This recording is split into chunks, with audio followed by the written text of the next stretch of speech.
Assalamualaikum warahmatullahi wabarakatuh. Alhamdulillahilladzi nahmaduhu wa nasta'inuhu wa nastaghfiruh wa na'udzu billahi min shururi anfusina wa min sayyiati a'malina. May yahdihillahu fala mudilla lahu wa may yudlilhu fala hadiya lahu. Asyhadu an la ilaha illallah wahdahu la syarika lahu wa asyhadu anna Muhammadan abduhu wa rasuluhu alladzi la nabiyya wa la rasula ba'da. Amma ba'd, hadirin Bapak, Ibu, dan seluruh jamaah yang dimuliakan Allah Subhanahu wa taala. Kita bersyukur kepada Allah kembali mempertemukan kita di salah satu bulan yang sangat istimewa dan di hari-hari yang paling istimewa, mana Rasulullah sallallahu alaihi wasallam menyatakan afdal ayyamid dunya hadhihi al-ayyamul 'ashr, atau kama qala Rasulullah. Jadi sebaik-baik hari yang ada di atas muka bumi ini adalah 10 hari pertama bulan Dzulhijjah. Dan ini adalah ketetapan dari Allah Subhanahu wa taala, dan juga Allah memilih dari sebagian ciptaannya di atas sebagian ciptaan yang lain. Allah Subhanahu wa taala menyatakan wa rabbuka yakhluqu ma yasha wa yakhtar. Tuhanmu telah menciptakan apa yang dikehendaki kemudian memilihnya.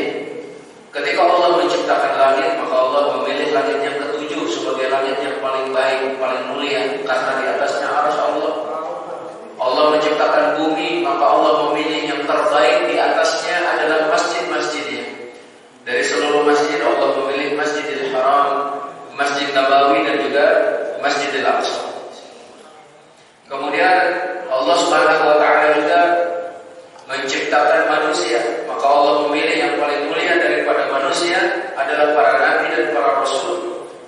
Allah memilih ulul azmi sebagai sebaik-baik rasul, dan Allah memilih 2 orang nabi, Nabi Ibrahim dan Nabi Muhammad sebagai 2 kekasihnya. Lalu dipilihlah Nabi Muhammad SAW sebagai sebaik-baik nabi, sebaik-baik rasul, sebaik-baik ulul azmi, sebaik-baik kekasih Allah Subhanahu wa taala. Dan ketika Allah menciptakan siang dan malam, maka Allah memilih kalau siangnya 10 hari pertama bulan Dzulhijjah sebagai sebaik-baik hari. Kalau malamnya, maka Allah memilih 10 malam terakhir bulan Ramadan, karena di dalamnya ada Lailatul Qadar.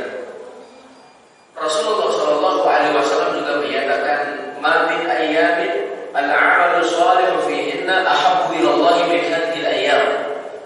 Tidak ada hari di mana amal soleh lebih dicintai oleh Allah daripada 10 hari pertama bulan Dzulhijjah. Para sahabat bertanya kepada Rasulullah sallallahu alaihi wasallam, "Wal jihadu fi sabilillah?" Ya Rasulullah, tidak juga dengan jihad di jalan Allah? Maka Rasulullah sallallahu alaihi wasallam menyatakan, "Wal jihadu fi sabilillah illa rajulun kharaja bi nafsihi wa malihi wa lam yarji' min dzalika bi syai'." Kecuali seseorang keluar dengan jiwa dan hartanya lalu tidak kembali dengan keduanya, dalam arti dia meninggal dunia. Para sahabat bertanya kepada Rasul tentang jihad, karena menurut para sahabat amalan yang paling utama di dalam Islam adalah jihad. Jihad adalah dzirwatus sanamil Islam, puncak ajaran Islam. Tidak juga dengan jihad ya Rasul. Kata Rasul, tidak juga dengan jihad, kecuali seseorang keluar dengan jiwa dan hartanya, lalu kemudian dia tidak kembali sedikit pun dari keduanya, dalam arti meninggal dunia, Bapak sekalian.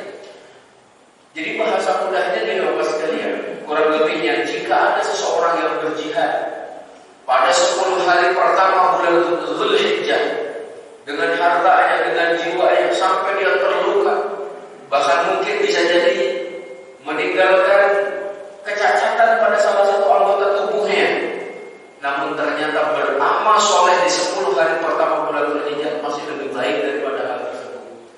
Nah, sekarang kita sudah mengetahui hadis ini, lalu apa yang kita kerjakan Bapak sekalian?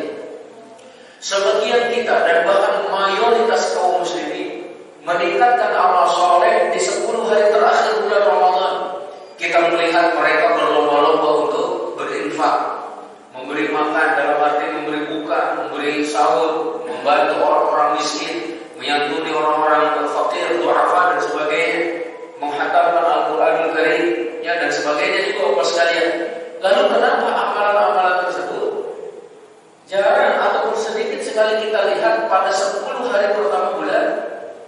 Dzulhijjah. Padahal 10 hari pertama bulan Dzulhijjah lebih baik siangnya itu lebih baik daripada siangnya bulan Ramadan. Masya Allah. Jadi 10 hari pertama bulan Dzulhijjah siangnya itu jauh lebih baik daripada siangnya di 10 hari terakhir bulan Ramadan. Adapun kalau malamnya, memang 10 malam terakhir Ramadan itu jauh lebih baik daripada malamnya awal pertama bulan Dzulhijjah. Dan bahkan Syekh Shalih Al-Munajjid beliau menyatakan kemuliaan bulan Dzulhijjah ini adalah berlaku ya. Dalam arti kalau kita mengerjakan amalan soleh, melakukan perbuatan sunnah pada 10 hari pertama bulan Dzulhijjah itu jauh lebih baik daripada yang dikerjakan di luar bulan Dzulhijjah selain 10 hari pertama Dzulhijjah. Begitu juga amalan-amalan wajib itu jauh lebih baik daripada kewajiban yang dikerjakan di luar bulan Dzulhijjah. Akan tetapi para ulama sepakat bahwa kewajiban di luar bulan Dzulhijjah masih tetap lebih utama daripada amalan soleh, ataupun amalan sunnah yang dikerjakan di 10 hari pertama bulan Dzulhijjah. Juga Bapak sekalian yang dimuliakan Allah Subhanahu wa taala, karena mulianya 10 hari pertama bulan Dzulhijjah ini sampai Allah Subhanahu wa taala bersumpah dengannya. Allah tidak pernah bersumpah kecuali dengan sesuatu yang sangat istimewa. Allah berfirman, wal fajri wa layalin 'ashr wasyaf'i wal watr wal laili idza yasr hal fi dzalika qasamul lidhi hijr. Jadi yang pertama wal fajr, demi waktu fajar.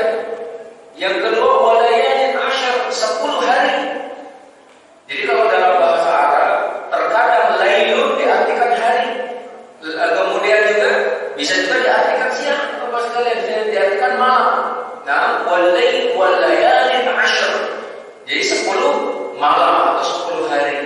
Dan inilah yang disebutkan oleh para ulama, kalau siangnya 10 hari pertama bulan Dzulhijjah, kalau malamnya 10 hari terakhir bulan Ramadan. Wasyaf'i wal watr, demi yang genap dan yang ganjil. Yang genap itu makhluk, yang ganjil itu Allah. Ya, kemudian wal-laili idza yasr, demi malam ketika terus berjalan. Hal fi dzalika qasamul lidhi hijr. Apakah cukup sumpah-sumpah tadi sebagai peringatan bagi orang-orang yang memiliki akal? Masya Allah. Jadi dikatakan kita berakal, Bapak sekalian, kalau kita memahami apa yang disumpahkan oleh Allah, kemudian kita gunakan untuk beramal soleh di dalamnya.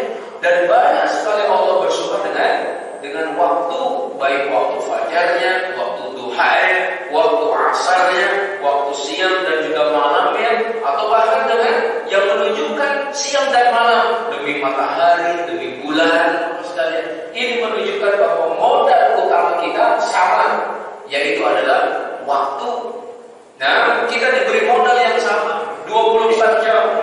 Allah tidak membeda-bedakan dalam hal ini, Bapak sekalian. Barangkali untuk warga galaksi satu harinya 24 jam, sedangkan untuk warga Pemayan 23 jam aja. Semuanya tetap 24 jam. Yang membedakan adalah hasilnya. Apa yang kita kerjakan dalam waktu-waktu tersebut. Nah, banyak sekali keistimewaan di 10 hari pertama bulan Dzulhijjah. Nah, nanti salah satunya terdapat hari Arafah, di mana Allah tidak pernah membebaskan seseorang dari neraka sebanyak pada hari Arafah. Masya Allah. Jadi hari di mana Allah membebaskan banyak sekali hamba Allah dari neraka, mengampuni dosa-dosa mereka, itulah pada hari Arafah, tanggal 9 Dzulhijjah. Insya Allah ketika hari Kamis ya. Jangan lupa untuk puasa Arafah bagi yang tidak haji. Di mana Rasul SAW menyatakan, aku berharap puasa Arafah itu akan menghapuskan 2 tahun, ya, 1 tahun sebelumnya, 1 tahun setelahnya.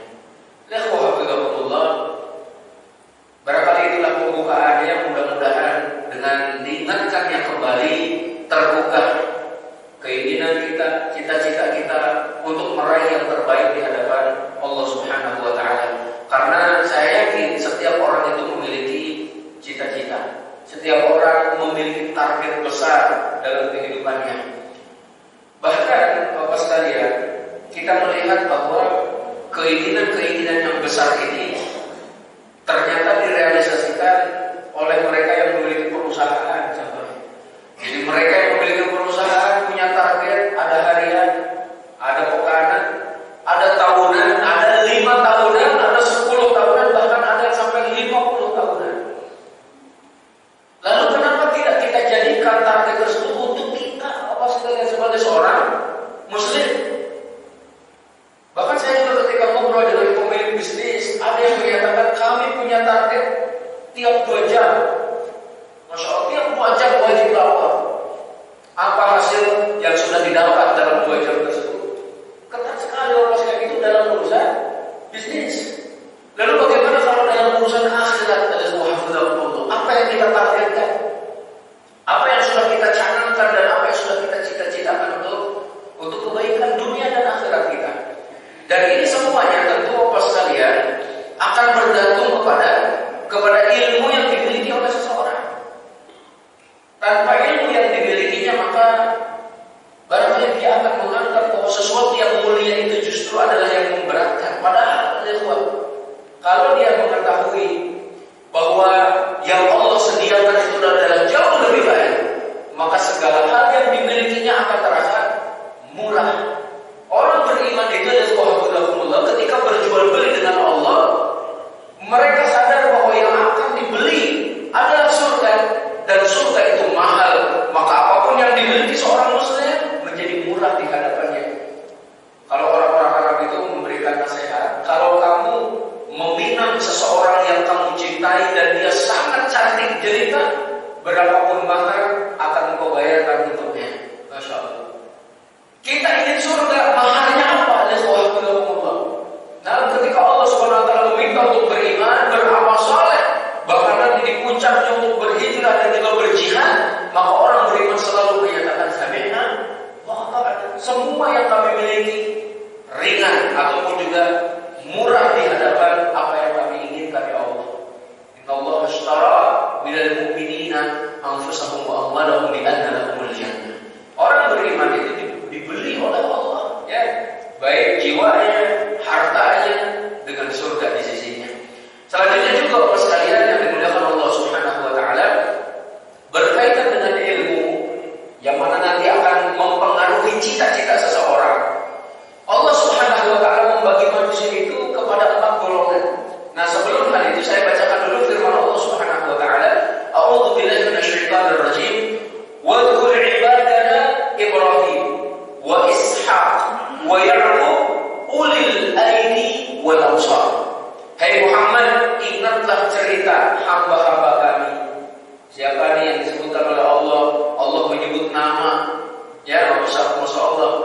Hamba-hamba kami dan kita semua memohon kepada Allah agar digolongkan termasuk hamba-hambanya.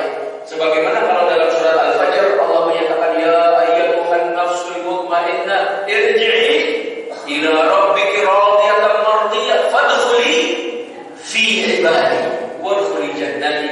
Wahai jiwa-jiwa yang tenang, masuklah kalian, kembalilah kalian kepada Tuhanmu dalam keadaan ridha dan diridhai. Kemudian masuklah kalian ke dalam golongan hamba-hambaku. Ayo masuk sini kalian hamba-hambaku, kata Allah. Kemudian masuklah kalian ke dalam surgaku. Masya Allah, fadkhuli wadkhuli jannati.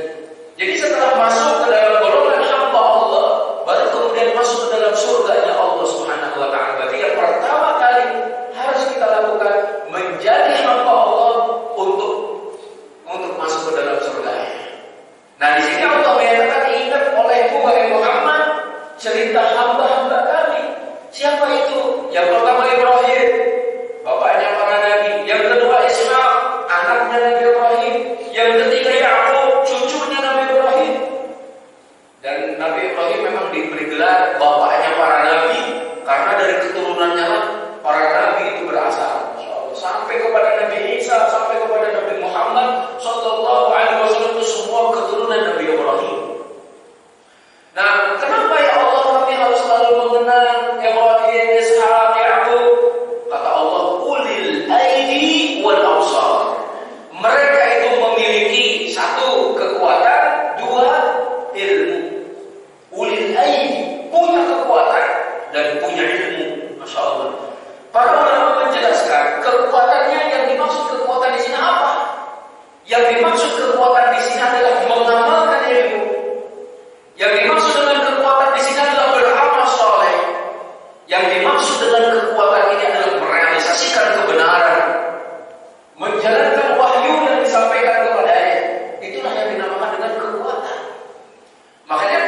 kaitkan dengan kondisi kita sebenarnya ataupun dengan keseharian kita Bapak sekalian.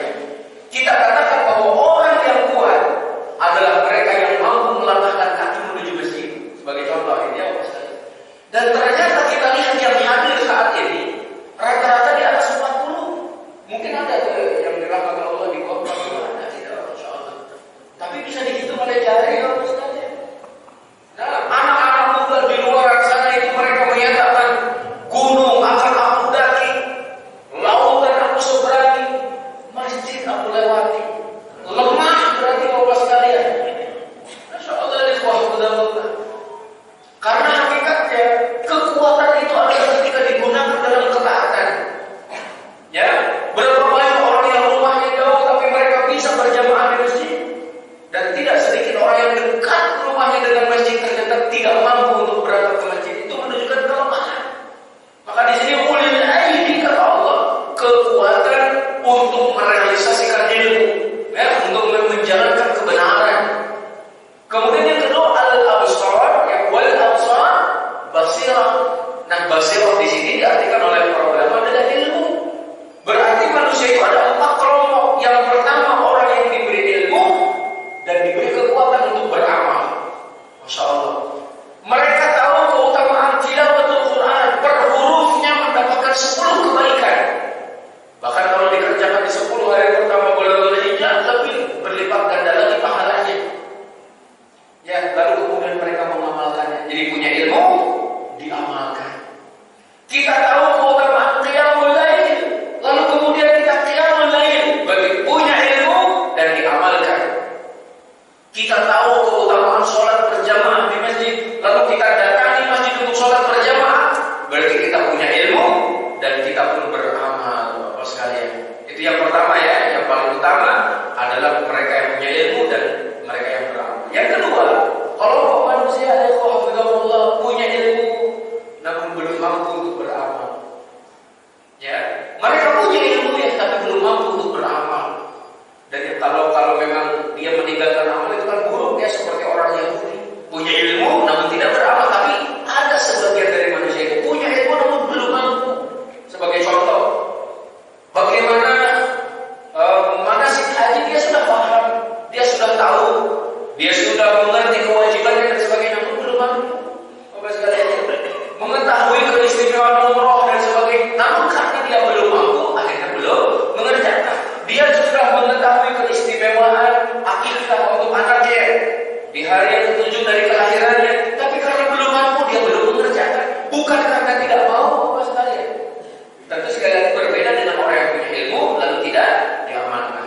Nah, yang ketiga adalah kelompok manusia yang mana mereka itu kadang beramal namun tanpa dasar ilmu. Ini yang bahaya Bapak sekalian. Banyak sekali amalan yang dikerjakan namun tidak ada dasarnya, tidak ada ilmunya, nggak ada penerangnya gitu. Nah, yang paling buruk adalah yang keempat, sudah tidak punya ilmu, nggak punya amal. Ya. Jadi mungkin mereka itu menyatakan kami ingin masuk surga tapi dengan berpangku tangan. Ya, kalau kita tanyakan semua orang pengen masuk surga, pengen. Lalu kenapa tidak beramal? Ya kan Allah itu Maha Pengampun katanya, ya. Allah itu Maha Penyayang. Ya, ini dah salah satu pemahaman barangkali yang harus diluruskan Bapak sekalian.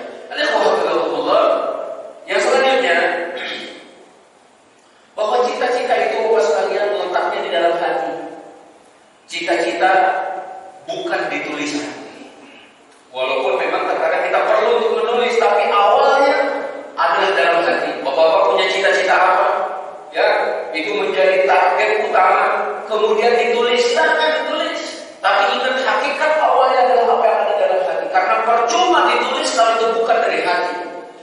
Makanya sebagian menyatakan kenapa kalau di beberapa perusahaan seperti ini ya, kenapa terkadang ada target yang tidak tercapai karena karyawan itu bekerja untuk orang lain katanya gitu ya. Jadi seakan-akan ataupun terkadang target itu tidak tercapai karena kepentingannya untuk orang lain juga.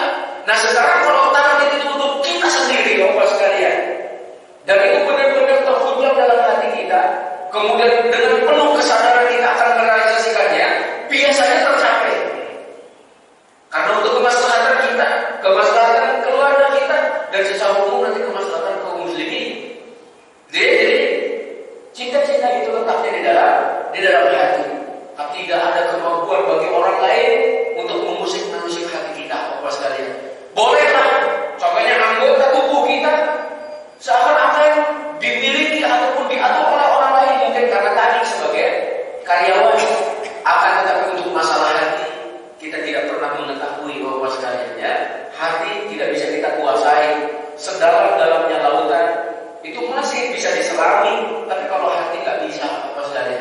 Nah, selanjutnya juga ada Allah bahwa ketika seekor burung dia bisa terbang yang begitu tinggi adalah karena sayapnya, maka seorang manusia akan terbang dengan sangat tinggi sampai ke puncak-puncak angkasa adalah dengan cita-citanya.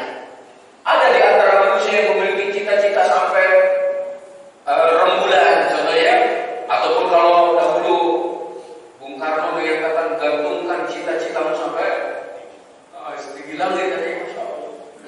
Betul-betul ya, kalau jatuh nggak terlalu rendah gitu Bapak sekalian ya. Nah kemudian juga kalau di dalam penjelasan para ulama, mereka menyatakan bisa jadi kita sholat satu shaf yang sama, satu masjid yang sama, satu imam yang sama, tapi nilainya di hadapan Allah ada yang sampai ke puncak tertinggi, tapi ada yang tetap saja di bawah Bapak sekalian, tidak naik sama sekali. Apa yang membedakan? Yang membedakan adalah apa yang ada dalam hati. Berarti kita bisa jadi umur kita sama, ya Bapak sekalian. Kemudian juga asal kita sama, bahkan sekolah kita sama, guru kita sama. Lalu kenapa nilai di hadapan Allah berbeda? Perbedaannya salah satunya adalah apa yang ada dalam hati, dan salah satu yang ada dalam hati adalah cita-cita. Ya. Nanti kita akan beri contoh beberapa kaum muslimin yang memiliki cita-cita luhur padahal usianya masih belia. Rasulullah SAW menyatakan man hamma bil hasanatin falam ya'malha katabaha Allahu 'indahu hasanah kamilah. Siapa yang bercita-cita, siapa yang punya keinginan untuk mengerjakan sebuah kebaikan namun ternyata dia tidak mengerjakannya karena ada umur, karena ada halangan, Bapak sekalian, karena dia tidak mampu, maka Allah menuliskan baginya satu kebaikan. Makanya seorang muslim ketika dia tidur, ternyata bangunnya waktu pagi mendapatkan pahala qiyamul lail. Kenapa? Karena dia sebelum tidur berniat, ya Allah, nanti malam saya insya Allah akan qiyamul lail. Sehingga dia berwudu, membaca doa sebelum tidur, Bapak sekalian. Ternyata bangunnya ketika azan subuh. Masya Allah, dia dapat pahala qiyamul lail karena benarnya cita-cita. Makanya Rasulullah SAW juga menyatakan, ada seorang hamba yang ketika dia sehat, ketika dia mukim, terbiasa mengerjakan amalan soleh. Sebagai contoh, sholat berjamaah, sholat sunnah rawatib, puasa Senin Kamis, atau bahkan ada yang saum dahulu, Mas sekalian. Tapi karena dia pada suatu hari mengerjakan safar, sehingga ketika safar itu sholat rawatibnya tidak dikerjakan, ya kan? Kemudian juga puasanya barangkali dia tidak mampu karena sedang safar, tapi Allah tuliskan bagi dirinya pahala sholat sunnah rawatib dan juga pahala saum sunnah, karena dia terbiasa mengerjakannya. Nah begitu juga Bapak sekalian, ketika saya membahas firman Allah Subhanahu wa taala, laqad khalaqnal insana fi ahsani taqwim tsumma radadnahu asfala safilin illa alladziina aamanu wa 'amilus shalihati falahum ajrun ghairu mamnun.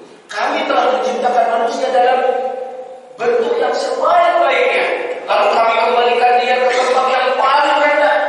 Ini ada yang menafsirkan manusia memang di awalnya itu diciptakan dalam sebaik-baik bentuk, kemudian menjadi pemuda yang gagah perkasa, lalu kemudian kami kembalikan menjadi tua renta. Itu salah satu penafsirannya. Jadi dahulu ketika masih muda, Masya Allah, matanya tajam, tenaganya kuat gitu ya, otaknya encer, Bapak sekalian. Tapi kalau sudah tua, apa yang terjadi? Ada sebagian dari mereka yang diberi udzur oleh Allah karena contohnya pikun, atau sudah mulai melemah dari tenaganya, tidak mampu lagi untuk berjalan, Bapak sekalian. Bahkan kalau sholat berjamaah, tidak sedikit dari saudara-saudara kita yang sudah tidak mampu lagi untuk sujud, sehingga dia menggunakan kursi ketika sholat, Bapak sekalian. Apa kata Allah?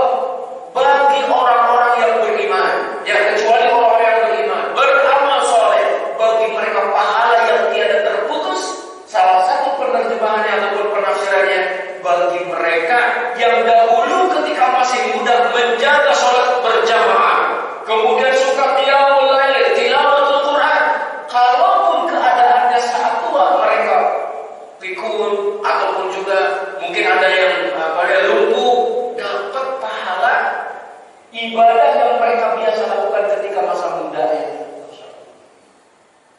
Jadi dapat pahala qiyamul lailnya, tilawatul Qur'annya, salat berjamaahnya, padahal mereka udzur. Makanya di sini falahum ajrun ghairu mamnun. Bagi mereka itu pahala yang tiada terputus-putus, dapat terus. Lihat wahfizakumullah, Rasulullah sallallahu alaihi wasallam juga menyatakan man sa'alallaha asy-syahadata bisidqin ballaghahu Allahu manazil asy-syuhada wa in mata 'ala firashihi. Kalau ada seseorang minta kepada Allah dengan penuh kejujuran dari dalam hatinya agar meninggal secara syahid, maka Allah sampaikan ke derajat syahid walaupun dia meninggal di atas kasurnya. Masya Allah. Khalid bin Walid, beliau mengikuti lebih dari 100 peperangan mencari mati syahid Bapak sekalian, tapi ternyata meninggalnya di atas kasur. Begitu juga dengan kita tadi ya, pokoknya niatkan apapun yang akan kita lakukan adalah karena Allah. Sebelum tidur niatkan untuk bangun malam Bapak sekalian. Kalau punya harta niatkan untuk bersedekah sesegera mungkin. Nanti insya Allah tulis pahala yang berlipat ganda. Kemudian juga Bapak sekalian yang dibilang Allah Subhanahu Wa Taala dalam hadis lain Rasulullah SAW menyatakan kepada para sahabat pada waktu itu beliau mau perang Tabuk ya Bapak sekalian. Ada sebagian para sahabat yang sudah udzur tidak bisa mengikuti perang Tabuk. Rasulullah SAW saja pada waktu itu kurang lebih usianya 60 tahunnya perang Tabuknya. Jadi yang 60 tahun kalau diajak perang gimana Bapak sekalian? Rasulullah 60 tahun masih perang, masih angkat pedang lagi ya, tidak menggunakan apa namanya AK-16 atau kenapa enggak, pakai kuda, bawa pedang, Masya Allah ya.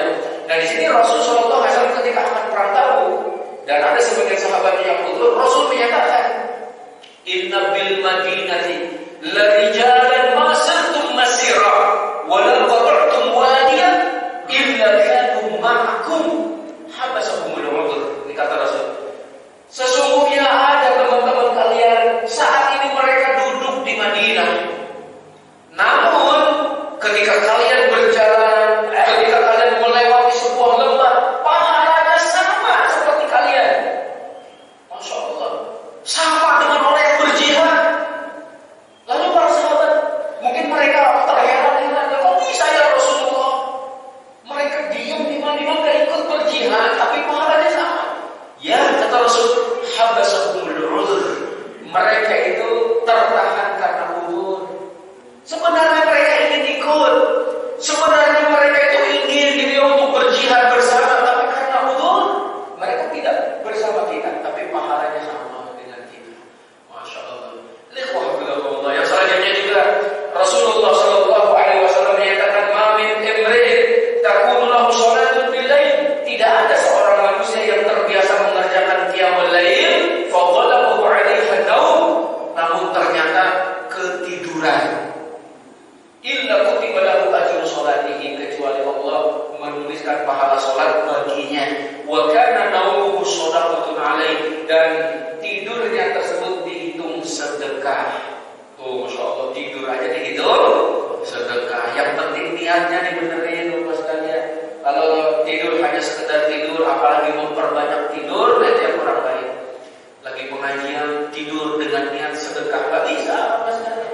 Ya, jadi ditempatkan sesuai dengan tempatnya ya. Kemudian juga Allah, Umar bin Abdul Aziz beliau pernah menyatakan kepada istrinya, "Ya Fatimah, wahai istriku Fatimah, inna li nafsan tawwabah," kata beliau, saya memiliki ambisi yang begitu tinggi.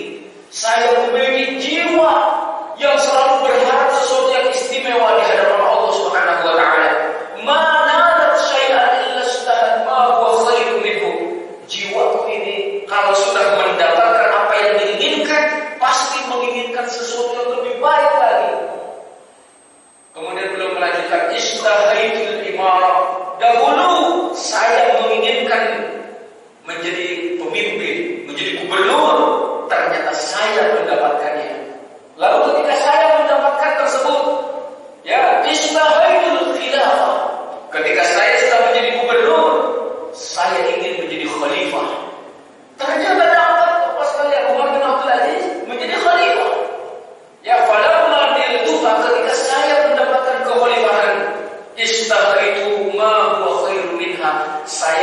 menginginkan sesuatu yang lebih baik daripada kekhalifahan. Apa itu? Wa huwal jannah. Itu adalah surga. Nah, ini adalah salah satu motivasi bagi kita untuk bertanya pada diri kita, kira-kira apa yang kita inginkan? Cita-cita apa yang sudah kita targetkan, Bapak sekalian? Saya kasih contoh lagi yang selanjutnya ya, Bapak sekalian. Di zamannya para sahabat itu ada beberapa orang yang dikumpul, sahabat dengan tabi'in. Ada Abdullah bin Umar, ya, seorang sahabat mulia, anaknya Umar bin Khattab. Kemudian ada Urwah bin Zubair. Kemudian ada Mus'ab bin Zubair. Kemudian ada Abdul Malik bin Marwan. 4 orang mulia, tokoh-tokoh yang pada masa itu mereka lagi ngumpul. Dan ngumpulnya tersebut adalah di depan Ka'bah, di pelataran Ka'bah. Insyaallah nongkrongnya itu di depan pelataran Ka'bah. Lalu kemudian mereka menyatakan, Mus'ab bin Zubair itu menyatakan, coba kalian sebutkan cita-cita kalian. Masya Allah, cita-citanya apa nih Pak? Ini ya, kalau nanti lagi makan-makan itu apa cita-citanya apa nih? Usia udah kayak gini, apa yang diinginkan, apa yang belum tercapai dari waktu dahulu. Lalu kemudian mereka yang berempat itu menyatakan, udah mulai dulu dari kamu wahai Mus'ab bin Zubair. Kamu ingin apa? Kata Mus'ab bin Zubair, saya ingin menjadi gubernur Irak. Oh ya, saya ingin jadi gubernur Irak. Kemudian saya juga ingin menikah dengan Sukainah binti Al-Husain. Kata beliau, ini cita-citanya. Dan juga saya ingin menikah dengan Aisyah binti Talha ibn Ubaidillah. Jadi pengen punya 2 istri. Beliau ya, Masya Allah, pengen jadi gubernur Irak, pengen menikah dengan 2 wanita yang dicintainya. Kemudian Urwah bin Zubair ketika ditanya, wahai Urwah, kamu ingin apa? Saya bercita-cita ingin jadi seorang fuqaha, seorang ulama. Kemudian banyak sekali nanti murid-murid ataupun para penuntut ilmu yang mengambil hadis dari saya. Kemudian Abdul Malik bin Marwan, kamu mau apa? Saya ingin menjadi khalifah kaum muslimin. Masya Allah. Kemudian Abdullah bin Umar ketika ditanya, kamu ingin apa Abdullah bin Umar? Beliau menyatakan, saya ingin surga. Apa yang terjadi Bapak sekalian ketika waktu terus berputar, beberapa tahun berlalu, maka Mus'ab bin Zubair benar jadi gubernur Irak dan menikah dengan 2 wanita yang dicintainya. Kemudian tadi Urwah bin Zubair, beliau menjadi seorang alim, seorang ulama, banyak sekali muridnya. Abdul Malik bin Marwan jadi khalifah kaum muslimin. Dan kata mereka, kami mengira Abdullah bin Umar mendapatkan apa yang diinginkannya, yaitu surga. Masya Allah. Jadi ternyata menanam cita-cita itu sudah dicontohkan oleh orang-orang terdahulu. Ketika ngobrol yang diobrolin, cita-citanya apa? Dan cita-citanya tidak ada tidak ada yang remeh, semuanya tinggi. Mereka paham dengan hadis Rasulullah sallallahu alaihi wasallam, innallaha yuhibbu ma'alil umur wa yakrahu sabsaha. Allah mencintai perkara-perkara yang luhur dan membenci sesuatu yang rendah. Maka kalau ditanya, Bapak ingin masuk surga apa? Bebas. Enggak boleh Bapak sekalian. Harus bilang, saya ingin masuk surga Firdaus. Jangan bebas bilang yang penting masuk surga. Mereka ingin masuk surga Firdaus. Kata Rasul, idza sa'altumullah al-jannah fas'alullah al-firdaus ta'ala. Kalau kalian minta surga Firdaus yang tertinggi. Bapak sekalian ya, ingat sekali lagi, kalau doa jangan, ya Allah masukkan aku ke dalam surga apapun nantinya. Enggak, minta surga Firdaus. Ya, itu cita-cita yang tinggi. Kemudian Rabi'ah ibn Ka'ab ketika usianya masih kecil, mungkin antara 10 sampai 15 tahun, pokoknya di bawah 15 tahunan, beliau terbiasa membantu Rasulullah sallallahu alaihi wasallam menyediakan air wudu, gitu ya. Pada satu hari Rasulullah sallallahu alaihi wasallam ingin memberikan hadiah kepada Rabi'ah ibn Ka'ab. Hai Rabi'ah, saya ingin memberikan hadiah.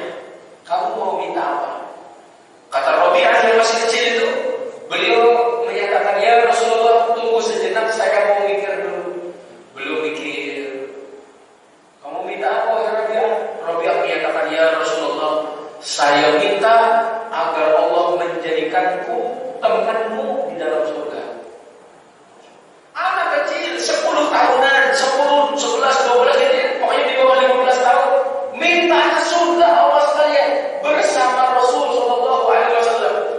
Rasul kemudian bertanya lagi, mungkin kamu punya permintaan lain yang kamu malu sebenarnya untuk bilang? Ya mungkin kalau kepada anak-anak sekarang, mungkin kamu pengen sepeda, ya, atau kamu pengen apa ya? Kata Rabi'ah, tidak ya Rasul, saya tidak menginginkan apapun kecuali itu. Saya pengen menjadi temanmu di dalam surga ya Rasulullah. Rasulullah SAW lalu kemudian menyatakan, kalau begitu, fa'a'inni ala nafsika bikathratis sujud.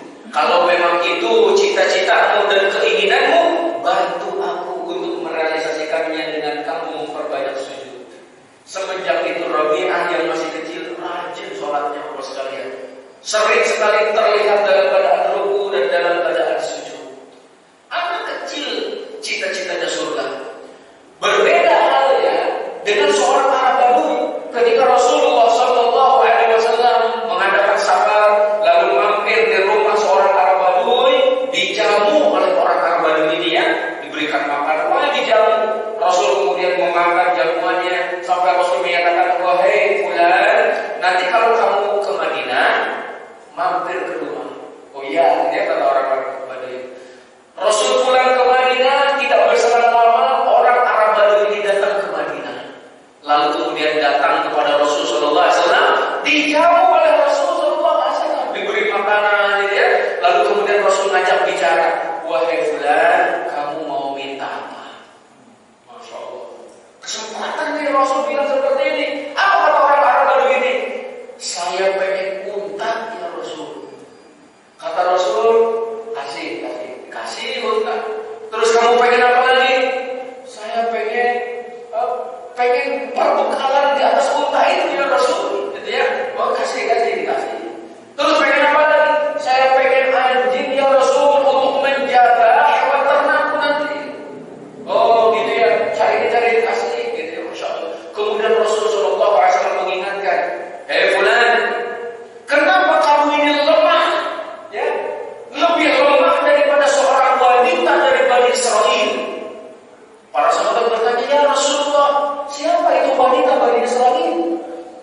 Maka Rasulullah SAW menyatakan, dahulu ketika Nabi Musa alaihi salam bersama dengan umatnya di suatu tempat, lalu mereka ingin berhijrah ke tempat yang lain, tiba-tiba gelap katanya, langit gelap, tidak terlihat jalan dan sebagainya. Lalu kemudian Bani Israil menyatakan, wahai Nabiullah, dahulu Nabi Yusuf pernah menyatakan selama hidupnya, kalau Nabi Musa mau hijrah, tolong bawa jasadku. Jadi Nabi Yusuf itu sebelum Nabi Musa ya. Lalu Nabi Musa bertanya, di mana kuburan Nabi Yusuf? Bani Israil menyatakan, tidak ada yang mengetahui kuburannya kecuali wanita tua dari Bani Israil ini. Coba panggilkan wanita itu, dipanggil, kemudian ditanya, wahai fulanah, tahukah engkau di mana kuburan Nabi Yusuf? Kata wanita tersebut, saya tahu. Tolong tunjukkan kepada kami. Wanita ini menjawab, saya tidak mau menunjukkannya kepadamu sebelum kamu memenuhi keinginan saya. Apa keinginanmu wahai wanita? Dan dia sudah tua, begitu ajus. Masya Allah, seorang wanita tua dari Bani Israil. Kata wanita ini belum menyatakan, saya ingin menjadi temanmu nanti di dalam surga. Masya Allah. Nabi Musa awalnya barangkali merasa berat, cuma nunjukin kuburan Nabi Yusuf di mana, pahalanya minta surga. Temannya Nabi Musa lagi nanti. Tapi ternyata Allah Subhanahu wa Ta'ala memberikan wahyu kepada Nabi Musa. Musa penuhi keinginannya, doakan kepada Allah ini ya. Lalu Nabi Musa pun menyatakan, ya kalau begitu saya akan berdoa kepada Allah untuk memenuhi keinginanmu. Tunjukkan kami di mana kuburan Nabi Yusuf alaihissalam. Lalu ditujukan kuburan. Intinya apa sekalian? Seorang wanita tua dari Bani Israil saja cita-citanya surga. Kenapa kamu wahai orang Arab Badui yang diminta hanya unta, yang diminta hanya perhiasan-perhiasan dunia yang sedikit dan sementara apa sekalian? Makanya seorang Muslim mesti memiliki cita-cita yang luhur. Ya di antara para ulama juga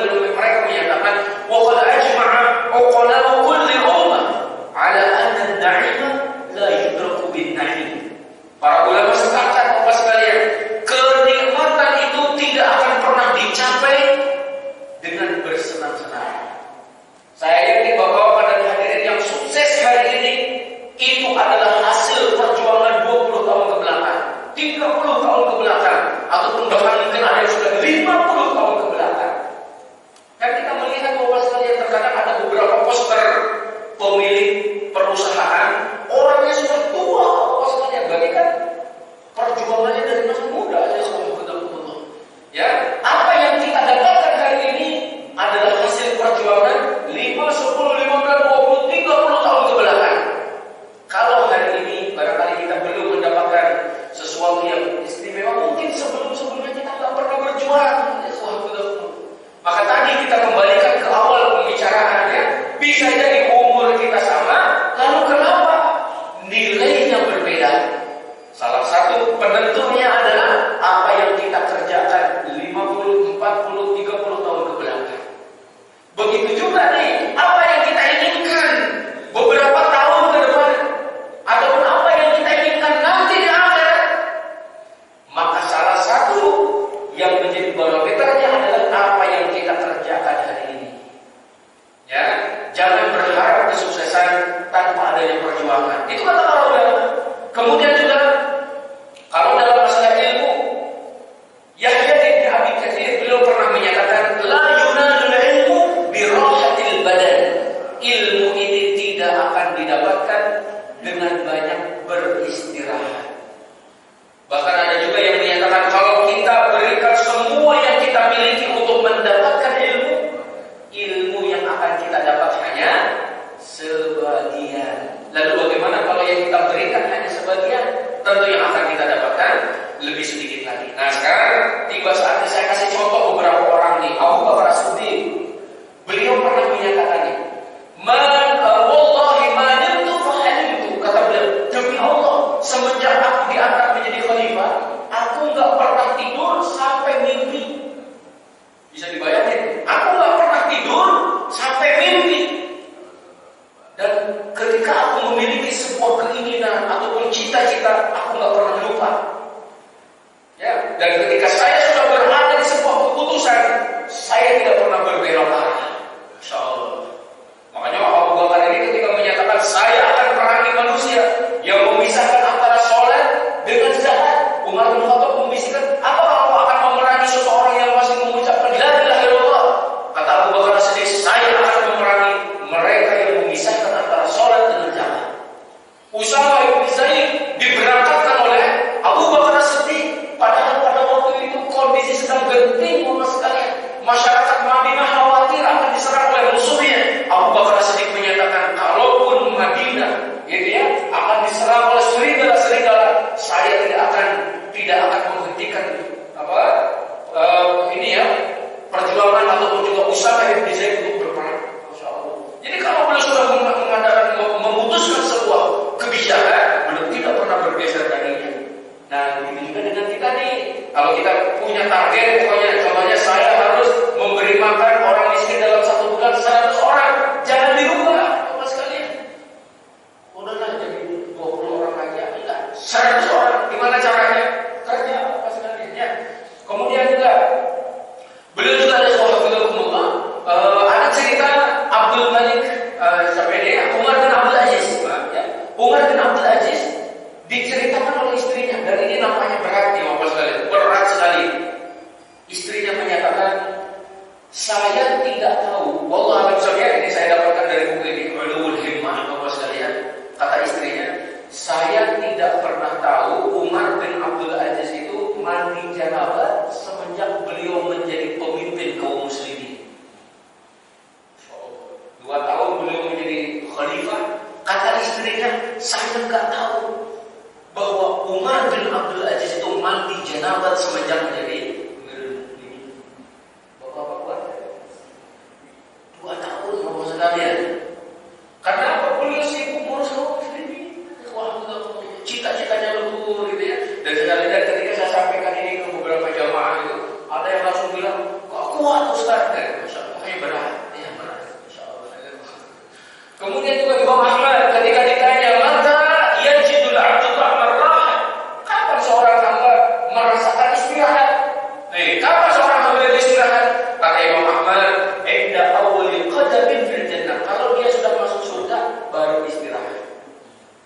Berarti sekarang nih Bapak sekalian ya, mari kita latihkan diri kita untuk qiyamul lail, tilawatul Quran, membantu orang yang membutuhkan dan sebagainya Bapak sekalian.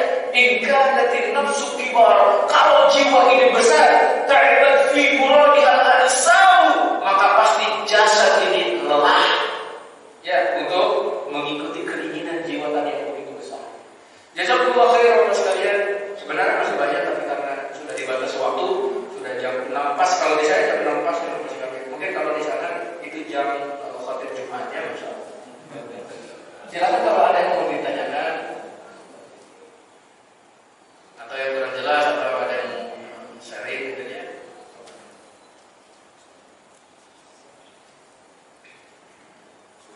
Karena sudah jam 6.01 ditutup aja. Jazakumullah khair. Baik, sebagai penutup ya Bapak sekalian, saya bacakan hadis dari Rasulullah SAW.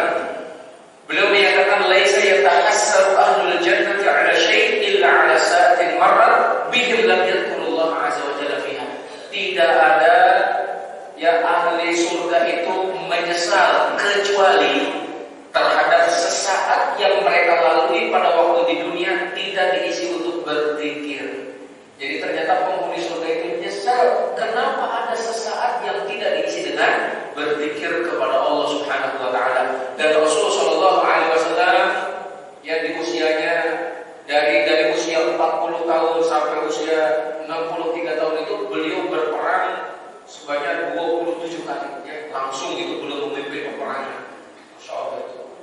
Jadi hanya dalam rentang waktu kurang lebih kalau dari semenjak hijrah dari 2 Hijriah, berarti kan 40 tambah 13, berarti kan dari mulai 53 tahun. Ya, dari usia bahkan 55 tahun.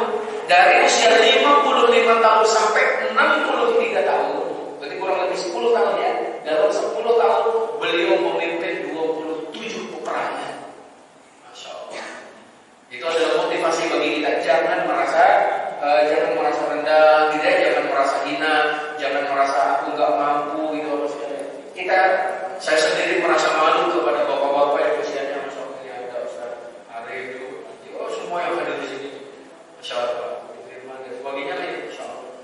Mereka masih semangatnya untuk ke masjid, membantu orang-orang yang lain, Masya Allah. Barakallahu fikum. Semoga Allah SWT memberkahi usia kita semuanya ya, dan kembali nanti mempertemukan kita di dalam surga. Jazakallahu khairan Bapak sekalian, yang benar datang dari Allah Subhanahu